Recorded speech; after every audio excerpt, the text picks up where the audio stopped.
Selamat siang Tribuners, bagaimana kabar Anda siang hari ini? Senang sekali saya Iluh Devi Sania dapat kembali menyapa Tribuners kali ini dalam program Highlight Koran Tribun Timur edisi spesial pada Rabu 12 November 2025.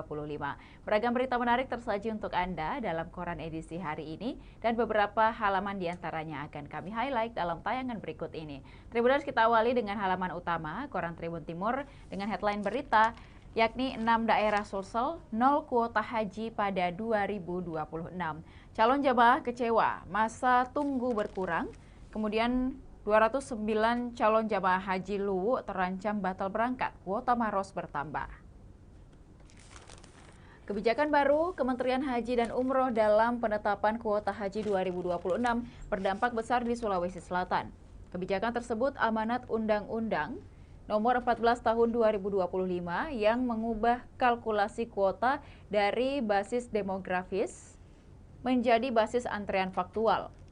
Pemerintah pusat akan menerapkan prinsip keadilan berdasarkan daftar tunggu provinsi. Sistem ini menggantikan sistem lama berbasis proporsi penduduk muslim kabupaten atau kota. Akibatnya justru membuat 6 daerah di Sulsel terancam tak memberangkatkan satupun jamaah haji.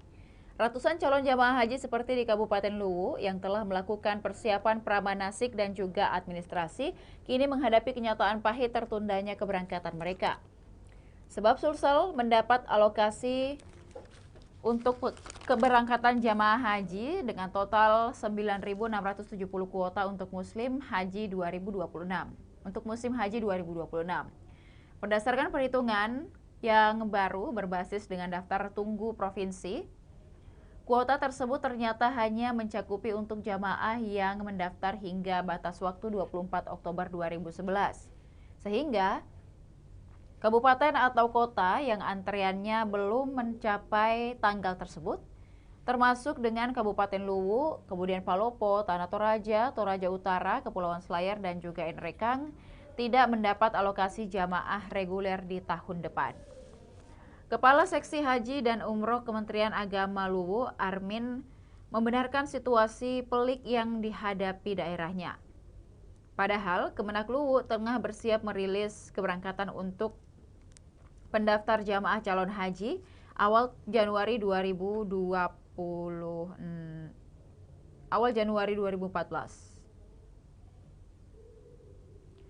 Sementara data tanggal penyetoran dikumpulkan kuota 9.670 untuk Sulsel habis di pendaftar tahun 2011 ke bawah.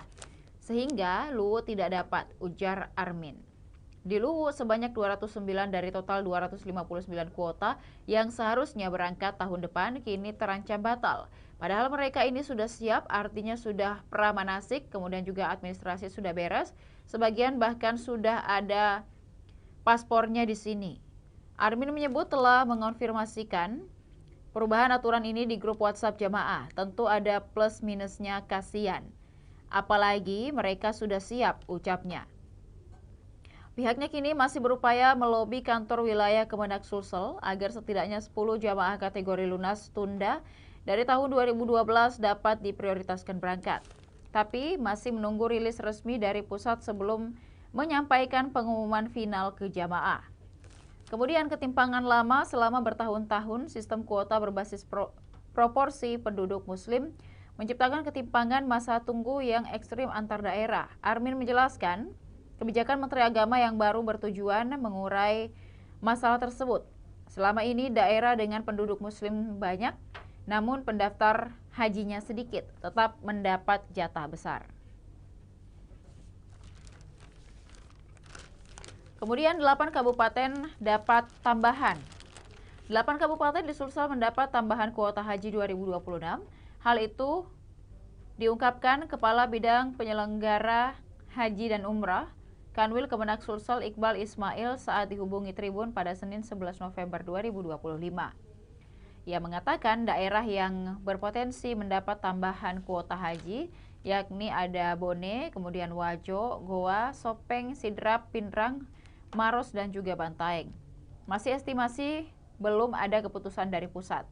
Iqbal mengaku 8 daerah tersebut diusulkan karena memiliki daftar tunggu haji paling kecil atau jamaahnya yang lebih awal mendaftar dibanding daerah lain. Karena daftar tunggunya porsi kecil atau yang paling duluan mendaftar. Kepala Seksi Penyelenggaraan Haji dan Umrah Kemenak Bone Muhammad Rafi Asad mengungkapkan kuota haji Bone tahun 2026 mencapai 1.818 orang.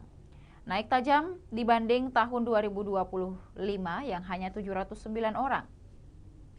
Alhamdulillah, tahun depan kuota haji Bone meningkat menjadi 1.818 orang. Ini hasil penerapan sistem penggabungan kuota yang diatur dalam Undang-Undang Nomor 14 Tahun 2025. Ia menjelaskan dalam regulasi baru tersebut, penentuan kuota haji didasarkan pada 3 kategori, yakni jumlah waiting list dan juga jumlah umat Islam dan penggabungan kuota antar provinsi. Kemudian Tribuners dapat melihat pada halaman utama terkait dengan jumlah masing-masing kuota haji Sulsel di 5 tahun terakhir. Untuk tahun 2022 ada 3.320 jamaah. Kemudian di tahun 2023 meningkat 7.272 jamaah. Kemudian masih sama hingga 2025 dan 2026 meningkat menjadi 9.670 jamaah. Untuk catatan kuota haji per kabupaten kota di Provinsi Sulsel sedang dalam pembahasan. Kuota haji kabupaten kota di Sulsel juga dapat Anda saksikan di halaman utama di masing-masing kabupaten kota yang ada di Provinsi Sulawesi Selatan. Di Bone ada 709, kemudian juga Wajo 384, di Jeneponto 325, kemudian Pangkep 288, Takalar 249, Sopeng 237, dan Sinjai 227. Untuk Kabupaten Goa 570, Bulukumba 385, Pinrang 340, Maros 296, kemudian juga Luwu ada 259, Sidrap 239. Untuk Kabupaten Baru 162, Bantaeng 174, kemudian juga Luwu Timur 148, Selayar 108, Palopo 102, Tanah Toraja 33, Sinjai 221, Prioritas Lansia 364, Enrekang 177, kemudian Luwu Utara 217, Toraja Utara 19, kemudian juga pembimbing KBI HU 18, petugas haji daerah 57. Beralih ke berita lain Tribuners dari halaman utama. Koran Tribun Timur terkait dengan BMKG mengungkapkan hujan dasarian 2 sampai November. Sulawesi Selatan menghadapi musim hujan dan curah hujan mulai meningkat mengguyur sejumlah wilayah di setiap harinya. Badan Meteorologi, Klimatologi, dan Geofisika wilayah 4 Makassar memperkirakan potensi hujan merata di 24 kabupaten kota beberapa hari ke depan. Hujan di Sulsel umumnya mengguyur di sore hari hingga malam. Intensitasnya meningkat di sore hari hingga hujan sedang. Dasarian adalah satuan waktu meteorologi yang lamanya adalah 10 hari dan 1 bulan dibagi menjadi 3 dasarian. Dasarian 1 meliputi tanggal 1 hingga 10, dasarian 2 11 hingga 20, dan dasarian 3 tanggal 21 hingga akhir bulan. Perakirawan BMKG 4, Makassar Nur Anissa Utami, menjelaskan penyebabnya. Hujan yang terjadi pada siang hingga sore dan juga malam berasal dari awan konvektif yang biasanya terjadi pada musim peralihan. Fenomena ini sering terjadi pada musim peralihan musim atau masa peralihan musim atau juga pancaroba karena adanya ketidakstabilan atmosfer. Penyebabnya kombinasi pemanasan permukaan bumi di siang hari dan juga menciptakan uap air. Kemudian aktivitas konvektif yang mengumpulkan uap air tersebut menjadi awal bulan hujan pada sore hingga malam hari. Kepala Badan Penanggulangan Bencana Daerah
sanitasi toilet sekolah tahun ini. Katanya, Makmur mengungkapkan anggaran pembangunan toilet sekolah itu menggunakan dana alokasi umum. Menurutnya, anggaran 166 juta rupiah untuk pembangunan satu toilet sudah wajar dikarenakan toilet tersebut memiliki fasilitas yang inklusif. Nanti kami sediakan fasilitas yang inklusif seperti ada wastafel, kemudian juga klosetnya yang duduk dan lain-lain. Makmur menambahkan pihaknya terus berupaya untuk memperbaiki seluruh fasilitas yang ada di sekolah di Parepare, termasuk juga ruang kelas. Hanya saja untuk rehabilitas ruang kelas bisa dikerjakan menggunakan anggaran dari kementerian langsung. Kalau perbaikan kelas tidak bisa, DAU, tapi tahun depan itu sudah ada. Kita sudah buat proposalnya ke kementerian. Kita berupaya semuanya diperbaiki. Terpisah, Wakil Ketua DPRD Parepare Yusuf Lapana menilai anggaran pembangunan toilet sekolah itu tidak masuk akal. Dia pun berencana memanggil Dikbud Parepare untuk menjelaskan pembangunan toilet sekolah itu. Tidak masuk akal, masa satu toilet sekolah nilainya 166 juta rupiah. Itu sudah setara dengan rumah subsidi. Berikut daftar sekolah di Parepare yang mendapatkan anggaran pembangunan 166 juta dan sekitarnya. SDN 12 anggarannya 166,5 juta rupiah. Kemudian juga SDN 81 anggarannya 166,7 juta rupiah. SDN 58 anggarannya 166,7 juta rupiah. SDN 9 anggaran 166,8 juta rupiah. SDN 45 anggarannya 166,8 juta rupiah. SDN 71 anggaran 163,9 juta rupiah. SDN 3 anggaran 166,5 juta rupiah. SDN 62 anggaran 166,7 juta rupiah. SDN 20 anggarannya 166,5 juta rupiah. Kemudian SDN 33 dengan anggaran 166,6 juta rupiah. SDN 50 dengan anggaran 166,7 juta rupiah. SDN 85 anggarannya 166,6 juta rupiah. Kemudian pada SDN 32 anggarannya 166,7 juta rupiah. SMPN 6 anggarannya 165 juta. SMPN 4 dengan anggaran 164,9 juta rupiah. Dengan SMP 10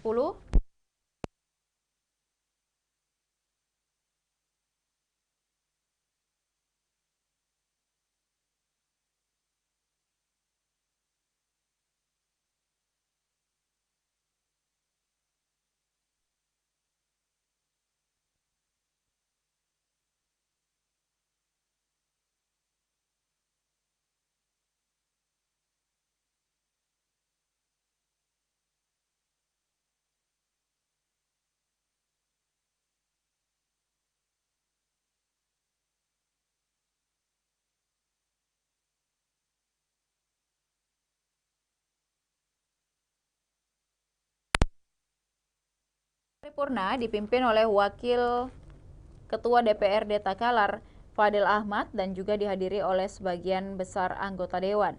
Agenda utama rapat membahas urgensi dengan pembentukan regulasi yang mengatur tata kelola dan pengawasan hewan ternak di wilayah Takalar.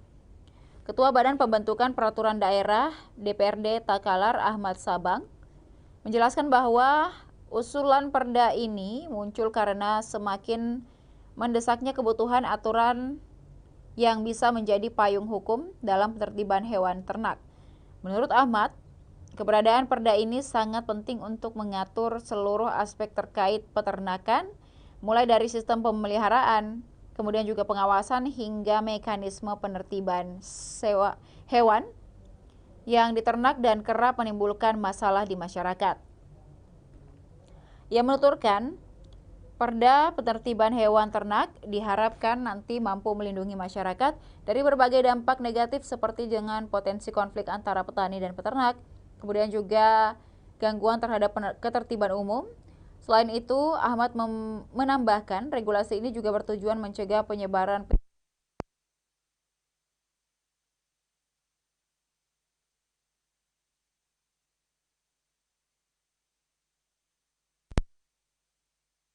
juga konstitusional pemerintah daerah. Ini sejalan dengan pengamalan nilai Pancasila dan cita hukum bangsa untuk melindungi seluruh rakyat dan wilayahnya. Ahmad juga menilai bahwa sektor peternakan di Takalar memiliki prospek besar untuk dikembangkan. Permintaan terhadap produk hewani, baik di tingkat nasional maupun juga regional, terus meningkat. Dan kemudian membuka peluang ekonomi bagi masyarakat. Namun demikian, perkembangan sektor ini juga membawa tantangan tersendiri, terutama dalam hal belum tertata dengan baik. Salah satu persoalan utama yang kita hadapi adalah masih banyaknya hewan ternak yang dibiarkan berkeliaran tanpa pengawasan. Hal ini sering memicu keluhan warga dan juga melalui berharap pengawasan. Ia menegaskan, regulasi ini tidak berfungsi sebagai alat pengendali yang memberikan kepastian hukum bagi masyarakat. Perda ini nantinya bisa menjadi acuan dalam mengelola, membudidayakan dan juga memasarkan hewan ternak dengan cara yang tertib dan juga berkelanjutan. Ahmad pun meminta dukungan seluruh anggota dewan agar usulan perda tersebut dapat dilanjutkan ke tahap pembahasan di panitia khusus. Dukungan pun datang dari berbagai fraksi. Anggota fraksi Demokrat Husnia Rahman menyatakan sepakat dengan usulan tersebut. Ia menyebut masalah ternak sudah menjadi keresahan warga yang terjadi sejak lama.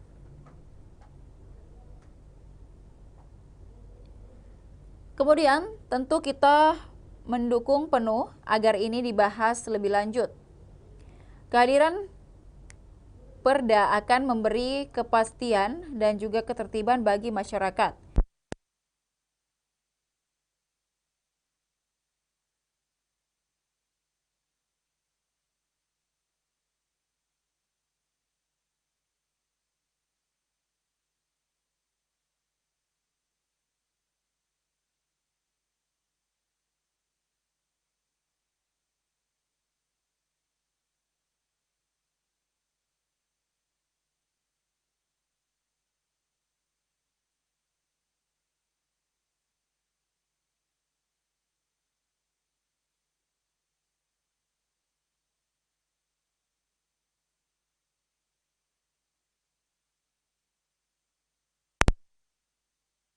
Menegaskan komitmennya dalam memperluas akses pendidikan bagi seluruh lapisan masyarakat, khususnya warga kurang mampu dan juga anak-anak di daerah terpencil.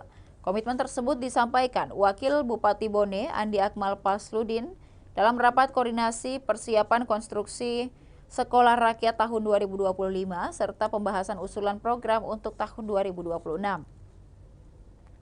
Kegiatan yang digelar di Hotel Gamara, Kota Makassar pada Selasa 11 November 2025 ini diselenggarakan oleh Kementerian Pekerjaan Umum dan Perumahan Rakyat atau PUPR melalui Direktorat Jenderal Prasarana Strategis Satuan Kerja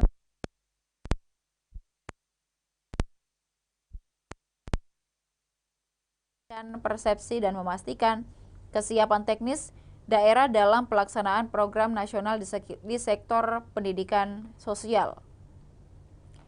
Program Sekolah Rakyat sendiri merupakan inisiatif dari Kementerian Sosial Republik Indonesia yang dirancang untuk memberdayakan masyarakat di bidang pendidikan.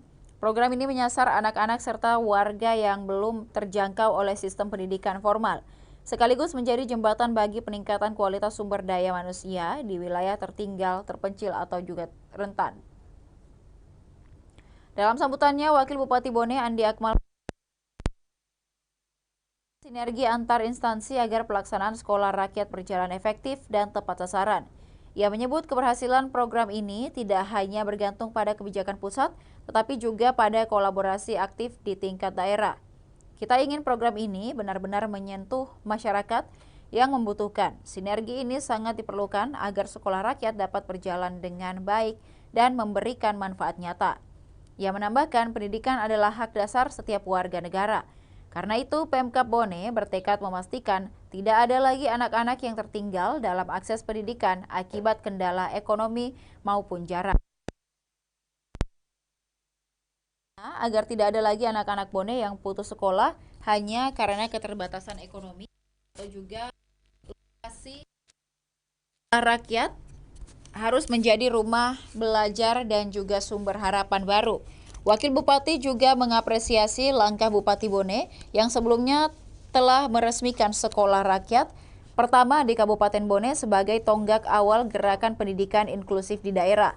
Menurutnya, inisiatif tersebut menjadi inspirasi bagi pengembangan program di tahun-tahun berikutnya. Pak Bupati sudah meletakkan fondasi penting dengan peresmian sekolah rakyat. Berita terakhir Tribuners dari halaman 3 maksud kami, jumlah pengangguran turun di Kota Parepare dan tingkat pengangguran terbuka di Kota Parepare terus menurun. Berdasarkan data Badan Pusat Statistik Sulawesi Selatan, TPT Parepare per Agustus 2025 tercatat sebesar 4,98%, turun dari 5,23% pada periode sama tahun 2024. Kepala BPS Parepare Dian Ernawati menjelaskan penurunan ini menandakan perbaikan ekonomi daerah terutama pada sektor perdagangan, jasa dan juga UMKM. Ia menilai lapangan kerja di sektor informal dan ekonomi kreatif mulai pulih pasca pandemi. Kota Parepare adalah kota jasa dan perdagangan. Tren positif di Indonesia didorong oleh tumbuhnya usaha kecil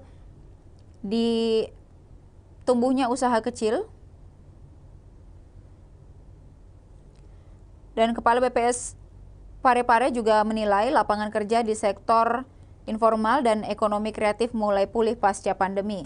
Kota Parepare adalah kota jasa dan juga perdagangan.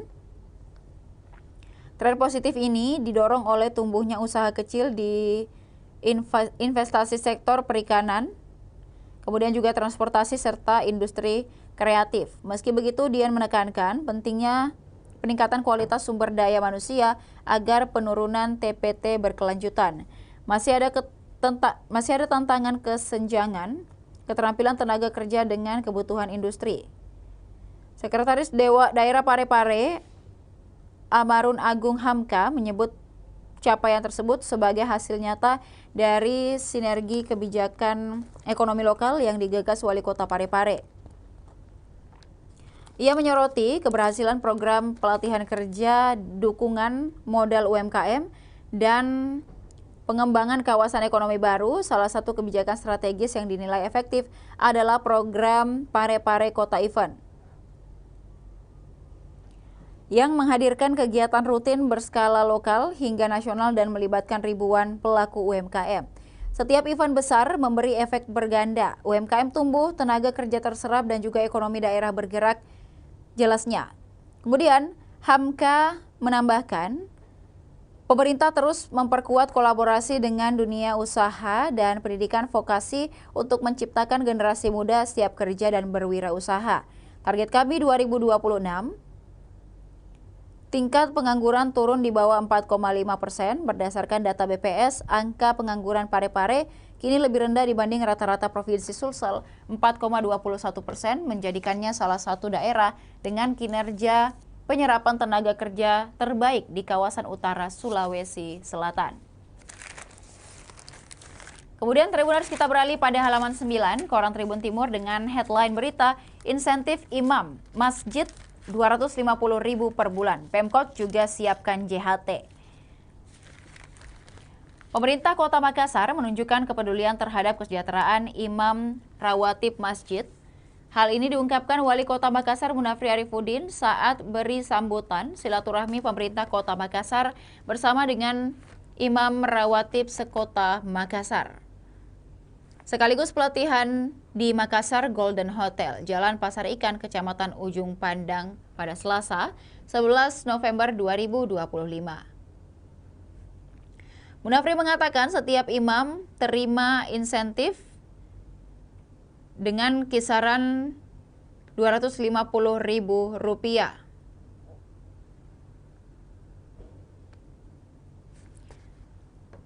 Kemudian juga, selain itu Pemkot juga memberi jaminan sosial melalui BPJS Ketenagakerjaan. Kami memberikan 3 jaminan, jaminan kecelakaan kerja, jaminan kematian, dan juga tambahan baru jaminan hari tua. Ini semua dibiayai APBD pemerintah Kota Makassar. Dia memberikan contoh sederhana manfaat program tersebut. Ia mencontohkan jika ada imam dalam perjalanan menuju masjid untuk bertugas lalu kecelakaan, maka sudah ada jaminannya. Perhatian Pemkot terhadap imam bukan semata-mata formalitas, tetapi juga bentuk komitmen nyata terhadap tokoh agama yang menjadi penggerak sosial di tengah masyarakat. Munafri mengatakan, imam bukan hanya untuk kepentingan dirinya dan juga jamaah di masjid, tapi juga untuk kepentingan masyarakat luas. Apalagi imam harus menjadi penengah ketika ada persoalan sosial, jadi katalisator dalam menjaga harmoni di wilayahnya. Menurutnya, para imam memiliki peran yang amat mulia di tangan para imam, denyut spiritual umat terus hidup. Pemkot harus terus berkomitmen menjadikan masjid bukan hanya tempat ibadah ritual, tapi juga pusat peradaban umat. Dalam semangat itulah, Pemkot menghadirkan berbagai program keumatan termasuk dengan pembinaan imam dan pengurus masjid di pelatihan manajemen masjid serta dukungan terhadap kegiatan dakwah dan pendidikan Al-Quran. Berita lainnya Tribuners dari halaman 9 terkait dengan 27 tahun menanti warga NTI nikmati air bersih.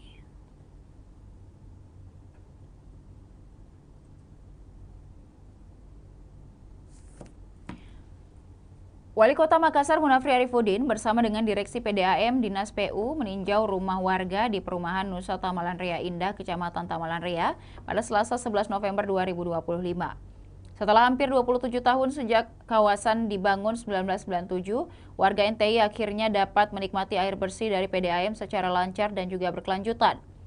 Dalam dialog bersama warga, Munafri mendengarkan perjuangan mereka dalam hampir 3 dekade mencari sumber air bersih. Menurutnya, masalah utama tersumbatnya distribusi air disebabkan perbedaan ukuran pipa instansi di kawasan tersebut.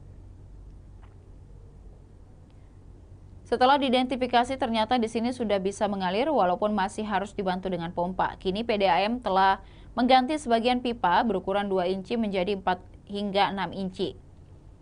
Menyesuaikan kebutuhan jaringan, hasilnya mulai terasa air mengalir lebih stabil, meski pada jam-jam puncak masih memerlukan bantuan pompa. PDAM akan coba dulu membuat ruas pipa baru. Kita pastikan apakah benar pipanya yang kecil menjadi penyebab dan dicoba dulu berapa panjang ruasnya untuk memastikan hasilnya. Masalah serupa bisa saja terjadi di perumahan lain di Makassar. Untuk itu, pihaknya melakukan pemetaan wilayah secara menyeluruh, terutama di kawasan yang selama ini tergolong blank spot ataupun juga sulit mendapatkan layanan air bersih. PDAM akan memaksimalkan daerah-daerah yang benar-benar bermasalah. Direktur Utama PDAM Makassar, Hamzah Ahmad, mengatakan pihaknya telah lama menerima aspirasi warga NTI terkait dengan kelangkaan air bersih. Berita terakhir Tribuners dari halaman 9 terkait dengan Pemkot bedah 62 rumah warga kurang mampu. Sebanyak 62 unit rumah tidak layak huni dapat bantuan rehabilitasi program bedah rumah dalam rangka memperingati hari ulang tahun ke-418 Kota Makassar. Program digelar Dinas Perumahan dan juga Kawasan Pemukiman bersama dengan Badan Penanggulangan Bencana Kota Makassar. Kepala Disperkim Makassar, Mahyudin mengatakan 22 unit rumah dibiayai melalui anggaran pendapatan dan juga belanja daerah Kota Makassar. Rumah yang dibedah tersebar di beberapa wilayah, antara lain juga Kecamatan Ujung Tanah, Bontoala, Talo, dan juga Panakukang. Menurut Mahyudin, rumah yang direhabilitasi sebelumnya melalui proses asesmen kelayakan. Program ini kemudian menyasar masyarakat berpenghasilan rendah dan juga berada di bawah garis kemiskinan. Kondisi rumah tidak memenuhi standar kelayakan huni. Setiap penerima bantuan diversifikasi lebih dulu. Tim Disperkim bersama dengan pemerintah setempat, salah satu syarat utamanya adalah kepemilikan lahan yang jelas. dibuktikan dengan sertifikat ataupun juga surat keterangan sah. Proses rehab telah berjalan. Wali Kota Makassar Munafri Arifudin dijadwalkan meninjau hasil program bedah rumah. Program bedah rumah ini bukan sekadar kegiatan fisik memperbaiki bangunan, tetapi juga menjadi wujud nyata kepedulian Pemkot terhadap warga yang membutuhkan. Dan Tribuners, masih ada beragam berita menarik tersaji untuk Anda dalam koran edisi hari ini, dan bagi Tribuners yang tertarik untuk membaca secara keseluruhan, dapatkan koran Tribun Timur di agen-agen terdekat. Dan untuk berlangganan 1 bulan Rp80.000 dan juga 1 tahun Rp1.000.000, Tribuners dapat menghubungi hotline subscriber di bawah ini dengan nomor 0411811500 ataupun juga WhatsApp di Tribun Family Card dengan nomor 081 14135555. Demikian highlight koran Tribun Timur edisi hari ini. Jangan lupa saksikan beragam program dan berita menarik lainnya hanya di kanal YouTube dan Facebook Tribun Timur, mata lokal menjangkau Indonesia. Saya Ilu Devisania beserta seluruh kerabat kerja pamit undur diri. Terima kasih dan sampai jumpa.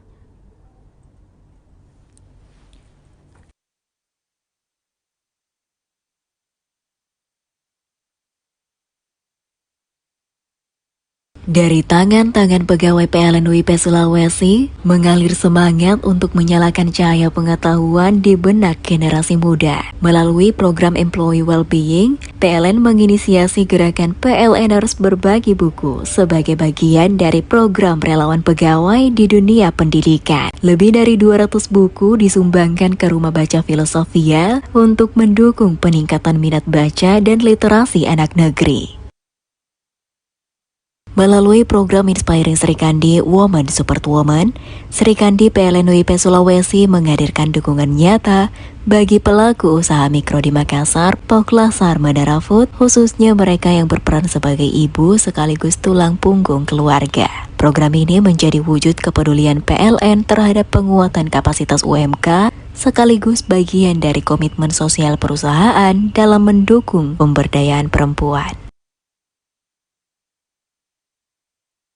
Dari Sumpah Pemuda, PLN tingkatkan keahlian pemuda-pemudi Kabupaten Konawe Utara melalui bantuan pelatihan dan sertifikasi Satpam. Sebanyak 40 peserta dibekali pengetahuan dasar dan keterampilan praktis sebagai satuan pengamanan profesional. Melalui program ini diharapkan peserta dapat menjadi tenaga satuan pengamanan yang kompeten, profesional, dan siap bersaing di dunia kerja.